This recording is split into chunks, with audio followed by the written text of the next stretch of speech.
Hello friends, मैं शिवराज सिंह। स्वागत है आपका मेरे channel history with Shivraj Singh में। दोस्तों, आज की क्लास में हम लोग पढ़ेंगे मौर्यकालीन कला को। ठीक है ना। पीछे की वीडियो में हम लोगों ने क्या क्या पढ़ लिया है, राजवंश को पढ़ लिया है, उसके स्रोत को पढ़ लिया है कि मौर्यकालीन स्रोत को, ठीक है, प्रशासन इत्यादि को पढ़ लिया है। अगर आपने नहीं देखा है तो उसको आप देख लीजिए। ठीक है, तो चलिए शुरू करते हैं मौर्यकालीन कला को। तो देखिए, मौर्यकालीन कला से पहले आप कला को समझिए कि कला क्या होता है। कला देखिए, मानवीय कल्पनाओं को दिया गया मूर्त रूप ही कहलाता है। क्या कहलाता है? कला। ठीक है, मानवीय कल्पनाओं को दिया गया मूर्त रूप ही कला कहलाता है। ठीक है, जैसे उदाहरण के पास समझिए कि एक चित्रकार है, ठीक है ना, तो अपनी जो कल्पनाओं से चित्रकार बनाता है, निर्माण करता है। ठीक है, तो वही जो है कला कहलाता है। क्लियर? आगे देखिए, हड़प्पा की सभ्यता के पश्चात प्रथम बार भारतीय कला के स्पष्ट प्रमाण इस समय मिलते हैं। ठीक है, वास्तुकला व मूर्तिकला की अनोखी प्रगति इस काल में हुई। यहाँ तक क्लियर है? आगे देखिए, मौर्य कला। ठीक है, अब आप देखिए मौर्य कला को। देखिए, मौर्य कला को दो भागों में बांटा जा सकता है। ठीक है, बांटा गया है। तो आप देखिए, पहला है आपका दरबारी अथवा राजकीय कला। ठीक है, और दूसरा कौन सा है? ये है आपका लोक कला। ठीक है, दरबारी अथवा राजकीय कला जो है, जो राजकीय तक्षक होते थे उनके द्वारा इनका निर्माण किया जाता था। ठीक है, इसमें राजा रुचि लेता था। हाँ, और जो लोक कला थी, ये जो स्वतंत्र कलाकार थे उनके द्वारा लोक कला का बनाया जाता था। ठीक है, और सामान्य वर्ग की जो जनता थी वो भी इसमें रुचि लेती थी, बनवाती थी। ठीक है ना। तो अब देखिए, दरबारी अथवा राजकीय कला में क्या क्या आता है? राजप्रसाद। राजप्रसाद मतलब आप समझ रहे हैं, महल। ठीक है ना, स्तंभ और स्तूप और गुफा विहार, ये आपका हो गया दरबारी अथवा राजकीय कला में। अब देखिए, लोक कला में क्या है? यह छेछड़ी की प्रतिमाएं और मिट्टी की प्रतिमा। ठीक है ना। अब देखिए, एक एक को हम लोग डिटेल में देखते हैं। पहले हम देखते हैं दरबारी अथवा राजकीय कला को। ठीक है ना।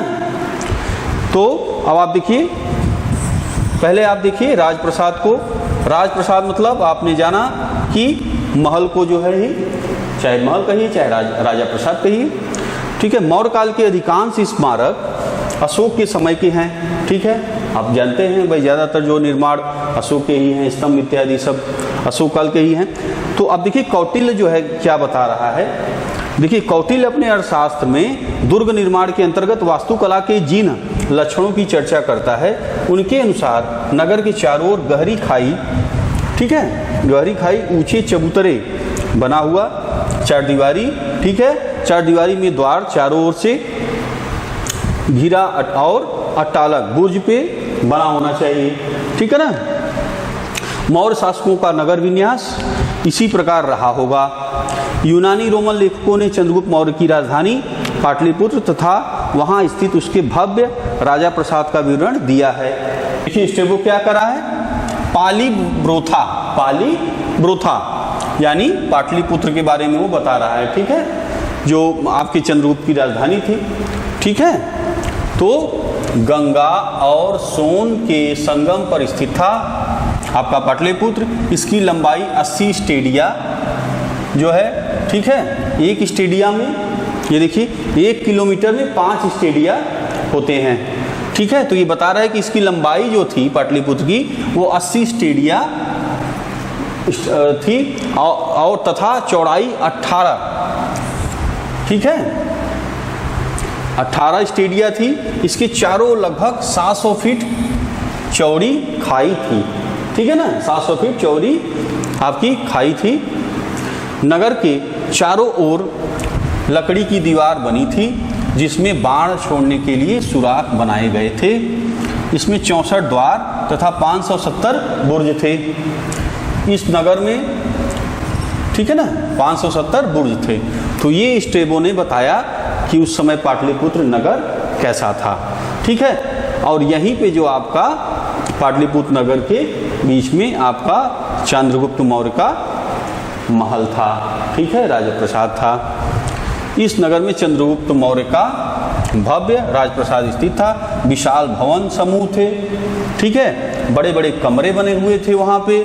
चमकते स्तंभों में सोने की लता पत्रावली और चांदी की चिड़िया बनी हुई थी, ठीक है। राजप्रसाद एक बड़े पार्क छायादार एवं हरे भरे वृक्ष, अनेक सरोवर थे, ठीक है, जिसमें अनेक प्रकार की मछलियाँ पाली गई थी। पटना के समीप बुलंदी बाग, ठीक है। अब यहाँ देखिए बुलंदी बाग में क्या मिला है आपको, नगर के परकोटे मिले हैं, ठीक है, यहाँ पे आपके बुलंदी बाग में जो खुदाई हुई है। और देखिए तथा कुंभहार से राजप्रसाद महल के अवशेष मिले हुए हैं, ठीक है।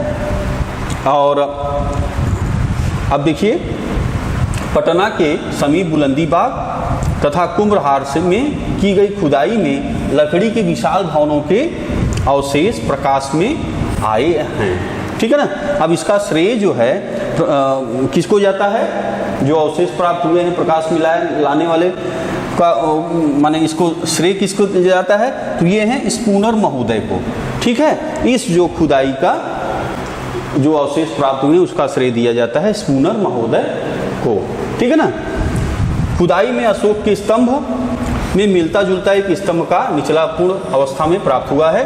यह राजप्रसाद 4वीं शताब्दी ज्यों का त्यों विद्यमान और फाहियान, देखिए फाहियान 402 ईस्वी में उत्तर भारत में आया था। को यह देखकर बड़ा आश्चर्य हुआ कि इसे संसार के मनुष्य नहीं बना सकते, अपितु यह देवताओं द्वारा बनाया गया है, ठीक है ना। तो किसके बारे में बता रहा है, ये जो चंद्रगुप्त का महल बना हुआ है उसके बारे में ये बता रहा है, ठीक है। और कब आया है, 402 ईस्वी में। सोचिए तब भी कितने सालों बाद भी जो है वो महल उसी तरह अपनी भव्यता जो है खोया नहीं है। आगे देखिए इलियन के अनुसार, देखिए सूसा तथा एक बटना के राजप्रसाद भी भव्यता में पाटलिपुत्र के राजप्रसाद की बराबरी नहीं कर सकते थे। स्तंभ के बारे में देखिए, ठीक है। स्तंभ दोस्तों जैसा कि आप फाहियान के उल्लेख में आप पाते हैं, फाहियान अपने उल्लेख में लिखता है कि जब वो आया था तो 6, ठीक है, 6 स्तंभों की जो है फाहियान अपने किताबों में उल्लेख करता है, ठीक है ना।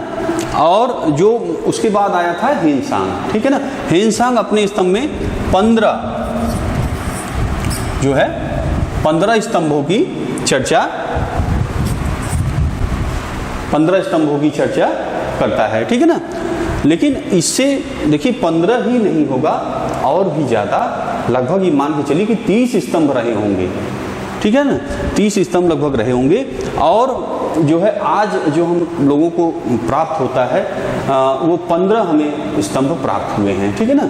क्यों, और बाकी जो है सारे खराब हो गए, विनष्ट हो गए, समय की मार झेल नहीं पाए, कुछ लोगों ने खराब कर दिया, अराजकता लोगों ने। तो ये आपका है, ठीक है। अब देखिए आगे, स्तंभ मौर्य युगीन वास्तुकला के सबसे अच्छे उदाहरण हैं, ठीक है ना। अब देखिए पहले आपके स्तंभ को रामपुरवा, ये आप जो देख रहे हैं ये रामपुरवा स्तंभ पर स्थित बैल है, ठीक है। ये रामपुरवा बिहार में स्थित है आपका, ठीक है ना। तो ये आपका इसमें देखिए ये स्तंभ प्राप्त हुआ है, रामपुरवा का है ये। और यहाँ पे देखिए बैल बना हुआ है, सबसे ऊपर बैल है, फिर ये फलक बना हुआ है, और ये देखिए आपका जो उल्टा गुलाब जैसा बना हुआ है, और यहाँ पे पिलर है नीचे, ठीक है। इसके बारे में आप देखिए क्या है, यह स्थल बिहार के चंपारण जिले में बेतिया के उत्तर में स्थित है। यहाँ अशोक के द्वारा स्तंभ लेख बनवाया गया है जिसके शीर्ष पर बैल की मूर्ति स्थापित है। यह एक बौद्ध स्थल भी है। आपका है लौरिया नंदनगढ़ स्थित अशोक स्तंभ, ठीक है ना। ये सिंह शीर्ष स्तंभ है आपका, सबसे ऊपर क्या है बना हुआ है, शेर बना हुआ है, ठीक, शेर बना है। फिर ये आपका चौकी बना है, ये देखिए उल्टा गुलाब, ठीक है, ये आपका स्तंभ हो गया। तो देखिए जो अशोक स्तंभ है उसकी खासियत क्या है, देखिए ये आपका नीचे से आपका मोटा है, ऊपर पतला होता गया है, ठीक है ना, इस तरह। और उसके बाद यहाँ आपकी चौकी बनी है, ठीक है, उसके ऊपर जो है इस तरह के पशु बना है, ठीक है ना, इस तरह के पशु बने हैं, चौकी ये बना हुआ है, और नीचे जो है उल्टा गुलाब आपका, ये आप देख रहे हैं ना, जैसे कि उल्टा गुलाब हो, उसी तरह ये आपके उल्टा गुलाब नीचे बना हुआ है, ठीक है ना। और ये आपकी पूरा पिलर हो गया। तो इसी तरह स्तंभ सारे बने हुए हैं, जानवर है, फलक है, नीचे उल्टा जो है गुलाब बना हुआ है, और उसके बाद फिर आपका पिलर आया हुआ है। और पिलर की खासियत क्या है दोस्तों, आप ध्यान दीजिए, ये जो है स्वतंत्र रूप से खड़ा है, कहीं ऐसा नहीं, अशोक का जो स्तंभ है वो कहीं महल के अंदर इत्यादि नहीं बना, एकदम आसमान के नीचे बने हुए हैं, और कोई सपोर्ट इत्यादि इसमें नहीं दिया गया है, ठीक है ना। अच्छा, अब इसके बारे में देखिए, लौरिया नंदनगढ़ के, यह नेपाल सीमा के निकट बिहार के चंपारण जिले में स्थित है। यह स्थल अशोक स्तंभ के लिए प्रसिद्ध है, जो अशोक का सबसे सुरक्षित स्तंभ है। ये स्तंभ दोस्तों, ये एक महत्वपूर्ण स्तंभ है, और सबसे जो जितने भी यहाँ पे देखिए आप स्तंभ शीर्षों में सारनाथ का स्तंभ शीर्ष सर्वोत्कृष्ट है। जितने भी स्तंभ आपने देखा वो सबसे अच्छा है, और ये आपका जो भारत का प्रतीक चिन्ह भी है, आप देखते ही होंगे, जानते भी होंगे, है ना। इसके शीर्ष पर 4 सिंह पीठ से पीठ सटाए हुए चारों दिशाओं की ओर मुंह किए हुए दृढ़तापूर्वक बैठे हैं, ठीक है ना। सिंहों के तने हुए शरीर की मांसपेशियां, लहराते हुए केश तथा गठीले अंग प्रत्यंग अत्यंत सूक्ष्मता एवं चतुरता के लिए बनाए गए हैं, चतुरता के साथ बनाए गए हैं। यह चक्रवर्ती सम्राट अशोक की शक्ति के प्रतीक हैं। सिंहों के नीचे की फलक जो है, ये आप देखिए, ये सिंहों के नीचे जो फलक हैं पर चारों दिशाओं में 4 चक्र, ठीक है, देखिए एक चक्र आपको दिख रहा होगा ना, तो ऐसे चारों तरफ जो है चक्र बने हुए हैं, ठीक है ना। चारों जो आपके हैं 4 चक्र बने हुए हैं, इसी पर 4 पशुओं, देखिए ये एक पशु आपको दिख रहा होगा ना, तो 4 पशुओं, हाथी, घोड़े, बैल तथा शेर, ये जो आप देख रहे हैं जानवर, इसको सीक्वल को ध्यान रखिएगा, क्योंकि एग्जाम में कभी कभी पूछता है ऑब्जेक्टिव टाइप में, ठीक है ना। तो आप देखिए पहले क्या है, हाथी, घोड़े, बैल तथा शेर, ठीक है, की आकृतियाँ उत्कीर्ण हैं। इस पे जो है 4 जानवर, ये जो फलक आपको दिख रहा है ना, तो ये 4 जानवर जो है बने हैं, और 4 चक्र, ये आप देख रहे हैं ना, 4 चक्र जो है ये बने हुए हैं। इधर आपको एक दिखाई दे रहा होगा, तो इधर बना होगा, इधर होगा, पीछे होगा, तो 4 होंगे, और 4 जानवर हैं, ठीक है। अब शेर की आकृति उत्कीर्ण है, जिन्हें चलती हुई अवस्था में दिखाया गया। ये जो जानवर बने हैं ना, तो ये चलते हुए दिखाया गया कि ये जानवर चल रहे हैं, ठीक है। अब इसमें दोस्तों ये भी है, इन जानवर को जैसे हिंदू धर्म से भी जोड़ा जाता है। कुछ विद्वानों की मान्यता है कि जो देखिए यहाँ पे हाथी है, वो देवता इंद्र के रूप माने जाते हैं। जो आपके घोड़े हैं वो आपके सूर्य के माने जाते हैं रूप। बैल जो है आप देखते हैं शंकर भगवान के इत्यादि, है ना। शेर है, शेर आप जानते हैं जो माता दुर्गा हैं उनका रूप माना जाता है शेर को, है ना। और जैसे कि आप बुद्ध की स्टोरी आप देखते हैं, तो बुद्ध में जैसे आप हाथी देखते हैं, तो हाथी जो माया थी, भगवान बुद्ध की जो माँ थी, वो गर्भ में हाथी जो है प्रवेश करती है। आपने बौद्ध धर्म में पढ़ा था ना, पीछे की वीडियो हमने आपको पढ़ाया था बौद्ध धर्म में, है ना। तो उसमें आपने ये कहानी पढ़ी थी ना कि हाथी जो है उनके गर्भ में धारण कर रही है, आकाश में उनको घूम करके फिर धारण करती है। तो उनसे संबंधित, ये बौद्ध धर्म से संबंधित भी हो जाता है। हाथी प्रवेश करती है, घोड़े जो वो अपना घर छोड़ के जाते हैं, है ना। और बैल उनका जो है, जो उनकी राशि थी बैल था। शेर, उनको शेर का वो दिया ही गया है ना। तो ये चीज़ें हो गई, इसका महत्व देखिए। यहाँ पे उसी तरह पिलर है ना, पिलर खासियत आप देख रहे हैं ना, ये आपका पिलर है। अब देखिए ये आपका उल्टा गुलाब बना हुआ है, ठीक। यहाँ देखिए आप, उल्टा गुलाब जैसा बना है ना, तो ये आपका गुलाब बना है। ये आपका फलक, ये फलक पे आपका हो गया चक्र, जानवर इत्यादि बने हैं, ठीक है। और यहाँ आपका सिंह बना है। 4 ये शेर हैं, ध्यान दीजिएगा। 3 आपको दिख रहा होगा, 1 पीछे है ना, टोटल 4। ये भी स्तंभ दोस्तों सांची से प्राप्त हुआ है, इसमें भी वही 4 शेर हैं, ठीक है। जो बीच में आपने फलक में देखा था, यहाँ देखिए ठीक उसी तरह है, वैसे ही उल्टा गुलाब बना हुआ है। यहाँ नीचे आपका पिलर है, ठीक है। 4 शेर इसमें भी बने हैं, है ना। और इसमें यहाँ देखिए बकुले जो है खाते हुए दिखाए गए हैं,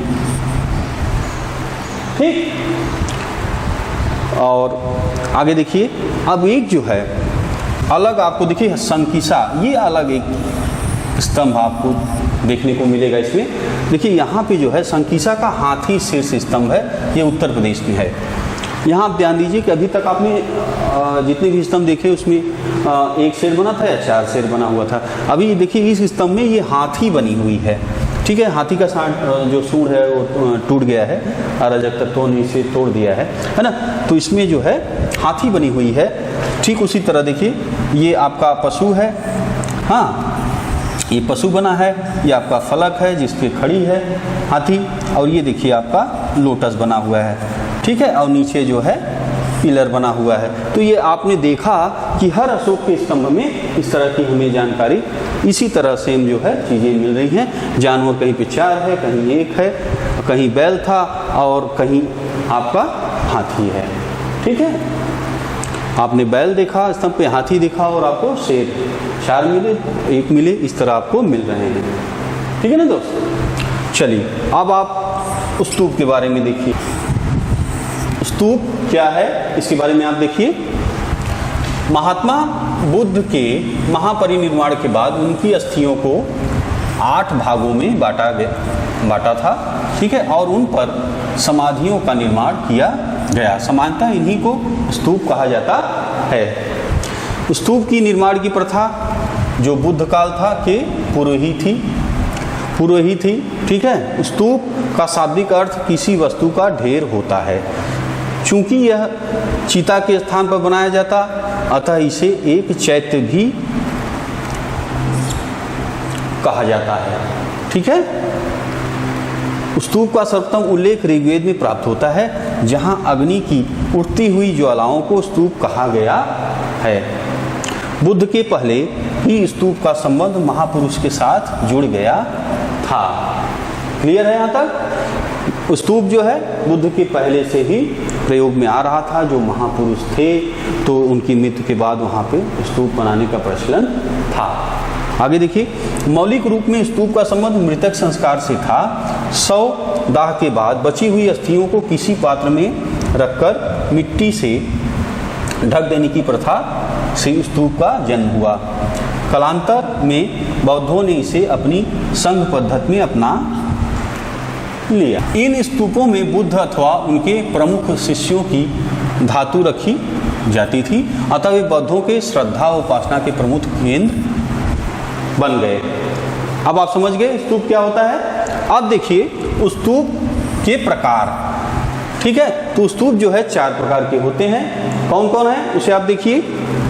शारीरिक, बाहरी, भौतिक, उद्देशिक और संकल्पित, ये 4 प्रकार के आपके स्तूप होते हैं। तो पहला आप देखिए शारीरिक। इसमें बुद्ध तथा उनके प्रमुख शिष्यों की अस्थियों तथा उनके शरीर के विविध अंग जो है दंत, नख, केश आदि, ठीक है, दांत, नाखून, जो बाल थे वो रखे जाते थे।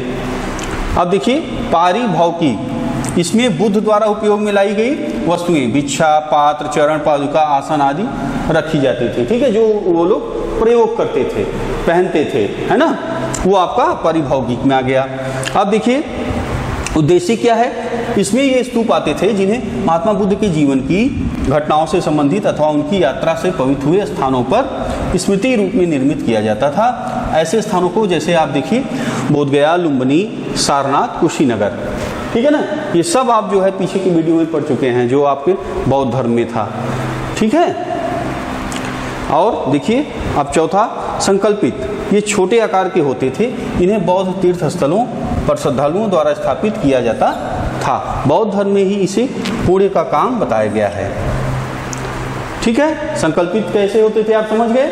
जो देखिए श्रद्धालु थे, ये आकार में कैसे थे, छोटे थे, और इन्हें बौद्ध तीर्थ स्थलों और श्रद्धालुओं द्वारा स्थापित किया जाता था। जो श्रद्धालु थे, पिलग्रिम थे, वो अपने से श्रद्धा से इसे बनवाते थे। बौद्ध धर्म में इसे पुण्य का काम बताया गया है। ठीक है, हम लोग भी घूमने गए थे दोस्तों सारनाथ में, तो हम लोगों ने कवर किया है। ठीक है, अगर आप देखना चाहोगे तो मैं डिस्क्रिप्शन में जो है लिंक दे दूंगा, आप उस पर क्लिक करके जाके उस वीडियो को देखिएगा। हम लोग घूमने गए थे तो उसको जो है हम लोगों ने शूट किया था, बनाया था, और भी कई जगह घूमे थे हम लोग बनारस में। तो अगर आप देखना चाहें तो उस पर क्लिक करके देख सकते हैं। ठीक है, आप देखिए आगे। बौद्ध धर्म में अशोक को 84,000 स्तूपों के निर्माण करने का श्रेय दिया गया है। ठीक है ना। अब 84,000 स्तूपों का निर्माण, ये तो थोड़ा सा ज़्यादा लगता है, लेकिन जो किताबों में है जो वही हम लोग पढ़ रहे हैं, देख रहे हैं, है ना। तो अब आप समझिए कि जो अभी आपने पढ़ा ना कि 8 जो बुद्ध के शरीर पे 8 जो है स्तूप बनाए गए थे, तो उसको जो है निकाल करके वहाँ पे से अशोक ने जो है 84,000 स्तूपों का निर्माण किया था।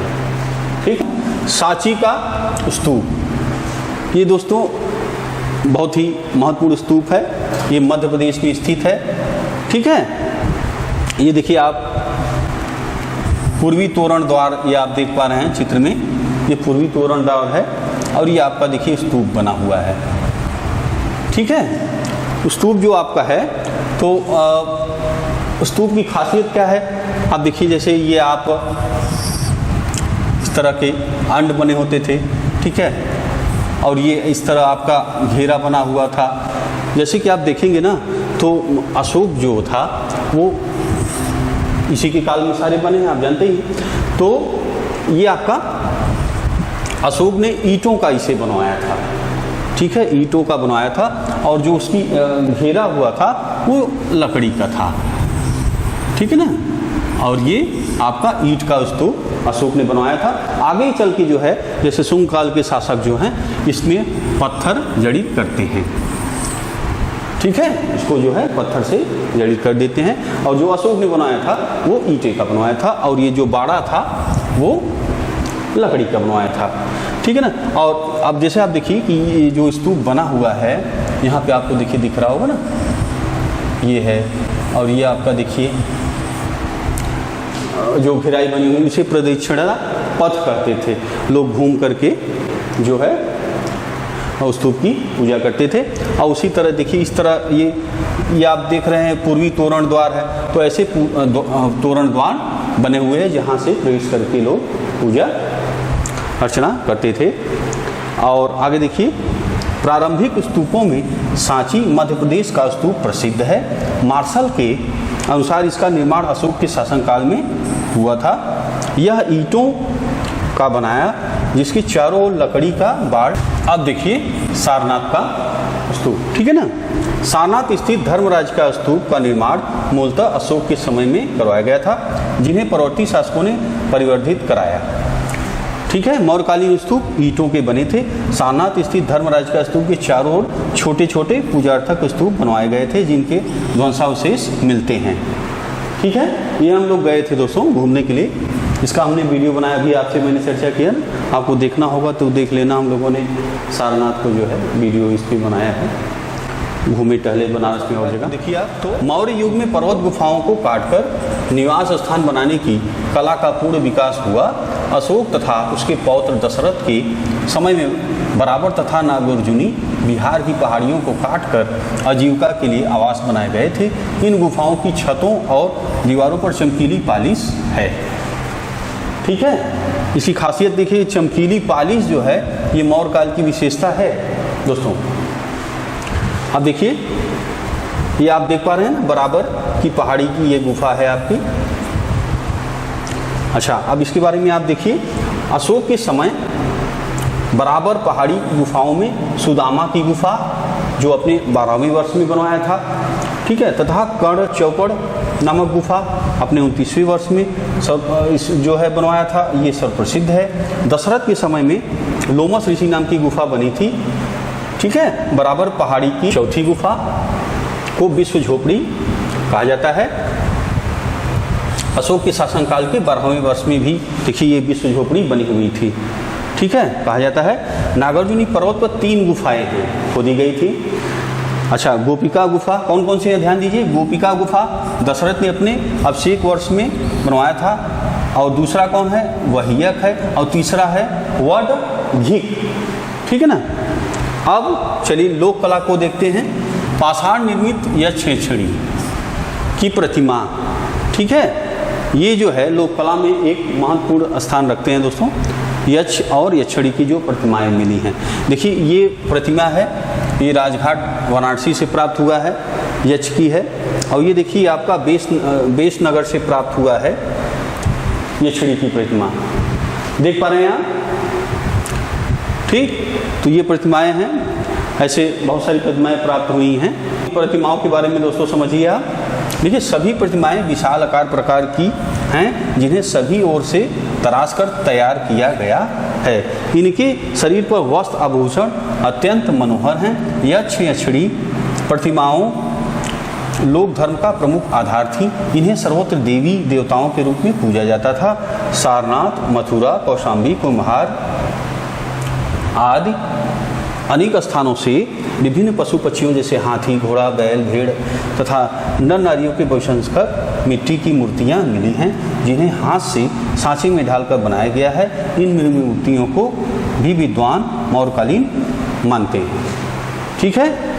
लोक कला में आपने क्या क्या देखा, देखिए लोक कला में आपको यक्षिणी की मूर्तियां मिली, ठीक है, और होती थी। और दूसरा जो है मिट्टी की मूर्तियां जो है कहाँ कहाँ से प्राप्त हुई हैं, देखिए सारनाथ, मथुरा, कौशाम्बी इत्यादि जगहों से प्राप्त हुई हैं। सांचे में ढालकर, ये देखिए, जिन्हें हाथ से सांचे में ढालकर बनाया गया है। इन मूर्तियों को भी विद्वान मौर्यकालीन मानते हैं, ठीक है फ्रेंड्स। यक्ष यक्षिणी जो दोस्तों आप अभी भी देखते होंगे, जैसे कि गाँवों में आप देखते होंगे वीर चौरा करके, वीर चौरा, वीर चौरा, ऐसे करके आपको मिलता होगा। अगर आप गांव में रहते होंगे तो आपको पता होगा वीर चौरा। या आप देखिए वाराणसी में आप देखिए तो वहाँ पे लहुरा वीर लिखा है, लहुरा वीर, लहुरा यानी छोटा, छोटा वीर, ठीक है। तो वहाँ आपको बनारस में देखिए आप लहुरा वीर आपको मिलेगा, है ना। तो ये जो वीर हैं तो ये यक्ष यक्षिणी ही हैं, ठीक है। और आप महाभारत में भी आप देखे होंगे जो युधिष्ठिर और यक्ष का संवाद होता है ना। तो ये गाँव में भी ये पिंडी बनी होगी। अच्छा, जैसे आप पिंडी, यक्ष की भी पिंडी होती है जिसे चौरा वीर कहते हैं, है ना। आपके गांव में क्या कहते हैं कमेंट बॉक्स में आप हमें बताइएगा। तो देखिए पिंडी शंकर भगवान की भी होती है और पिंडी जो है यक्ष की भी होती है, ठीक है, वीर की भी होती है ना। तो अब इसमें आपके शंकर भगवान का भी चौरा बना रहता है और आपके यक्ष जो हैं उनका भी चौरा बना रहता है। तो अब इसमें अंतर क्या है, देखिए जो जैसे शंकर भगवान का जो है वो गोलाई में होता है ना, जो पिंड बना हुआ है, और जो आपके यक्ष का है, जो आपके वीर का बना हुआ है, वो आप देखते होंगे तो तिकोने में इस तरह बना होगा, है ना, वो यक्ष हैं। और वहाँ पे दिया रखने के लिए वो सब जो है खांचा भी बना होगा बीच में, है ना, और तिकोने में होगा। और भगवान शंकर का आप देखते होंगे तो ये गोले में बना होता होगा, है ना। और इस तरह आप देखते होंगे, है ना, भगवान शंकर की जो चौरा बना रहता है, ठीक है। तो वो गोलाई में होता है और ये आपका तिकोने में होता है, ठीक है ना। और अंतर और क्या होता है दोस्तों, जैसा कि आप देखते होंगे, मान लीजिए शंकर भगवान की मूर्ति कई गांव के लोग जा कर के उस मंदिर में पूजा कर सकते हैं। माने तीन चार गांव के लिए एक ही मंदिर आपका शंकर भगवान का हो सकता है ना। लेकिन जो आपकी जो वीर हैं, जो यक्ष हैं, वो हर गांव में अलग अलग बना होगा, चौराहे पे इत्यादि पे वो पिंडी बनी होगी, है ना। तो आपके भी गांव में होगा तो कमेंट बॉक्स में हमें बताइएगा, ठीक है। तो ये आपका जो है अंतर है। अगर आप पिंडी देखते हैं, कोई कन्फ्यूजन आपको होगा तो इस तरह अंतर होता है, ठीक है फ्रेंड्स। तो आप समझ गए, यक्ष यक्षिणी के बारे में आपने देख लिया, समझ गया, अब तो क्लियर समझ में आ गया होगा। बाकी अगर कोई डाउट होगा दोस्तों तो कमेंट बॉक्स में बताइएगा, ठीक है फ्रेंड्स। तो बस आज की वीडियो में इतना ही करते हैं, मिलेंगे आपसे भी अगले वीडियो में। वीडियो देखने के लिए दोस्तों बहुत बहुत धन्यवाद।